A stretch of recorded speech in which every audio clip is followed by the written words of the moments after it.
Hello, and welcome to this presentation called Purpose in His Heart.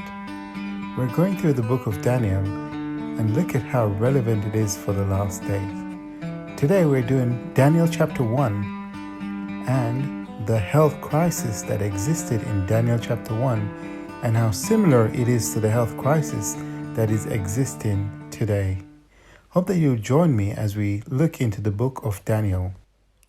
Now, the word Daniel actually means God is my judge.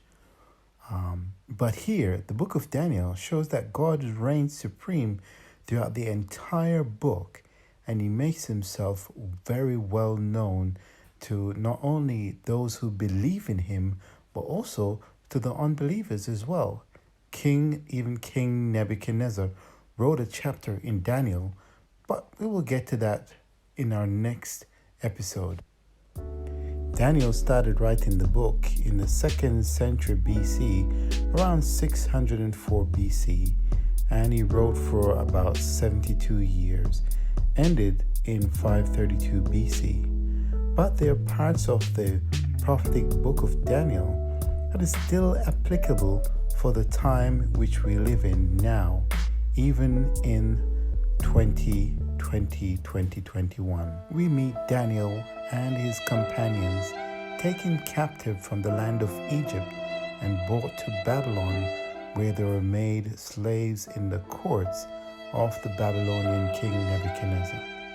Some of the precious jewels and vessels were taken from the temple and also placed in the temple of the Babylonian gods, and thus the temple items were used for inappropriate reasons.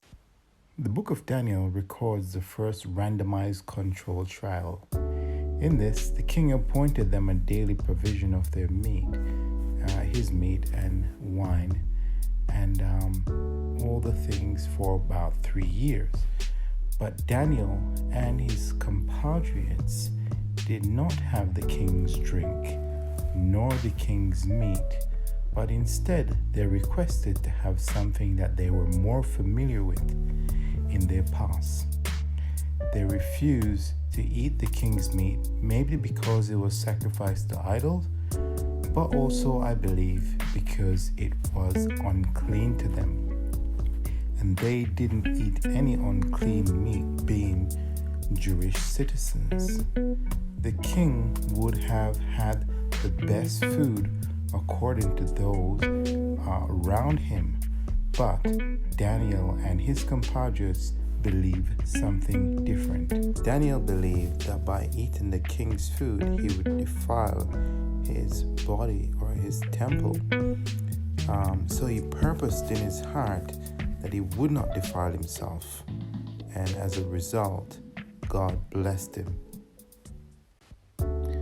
God had brought Daniel into tender love with the prince of the eunuchs, and as a result, he requested from the prince of the eunuch that he should eat none of the king's meat, but that he should have pulse and grains and water only.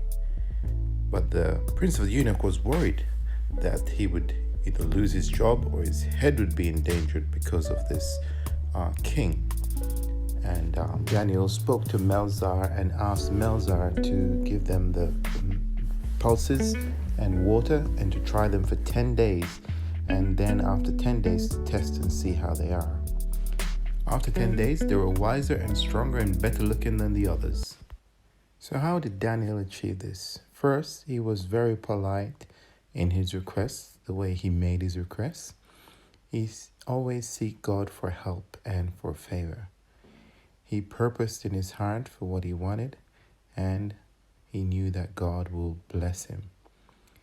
He was persistent in what he did. He did not give up. He went and he spoke to different people until he got the results that he wanted.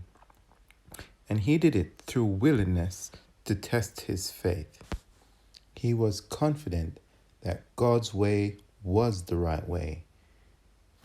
So what similarities do we see in our day and age? We can see that we're part of the biggest randomized controlled trial in the world. This experimental vaccine has been rolled out over several months now, and people are being forced to receive this vaccine. But like Daniel, we need to purpose in our hearts also that we will not defile ourselves with what is being given out as being the only way out. We know that there is more than one way, that God doesn't put us in a box. He allows us to have the freedom of choice. And so, not defiling our temples with the so-called vaccine is what Daniel would have done in his day. And some people will say, well, it's not what goes into the body that defiles a man, it's what comes out of the body. And already we know that there is something that they call shedding or transmission, which allows the spike protein to actually come out of you and be able to affect someone else. We also know that the mRNA spike protein can affect the lungs, the reproductive organs, the brain, and the heart. So this in itself will cause defilement to the body. And we're told that if any man defile the temple of God, that him will God destroy. We're also told that the children of Israel, they were defiled by their own works, and they went a-whoring with their own inventions. And these are our own inventions, and could it be that these inventions are defiling our temple or our bodies? So when we follow God's method, He will give us wisdom and understanding above our peers. We can't wait for the tests of worship to come, as it does in Daniel chapter 3, and we'll cover this. We have to make our stand now on the grounds of health so that God will bless us and give us wisdom. Hope you'll join me for the next episodes as we go through the book of Daniel and talk about what it is that we need in this time to be able to stand true and stand firm to God and stand for what we believe in.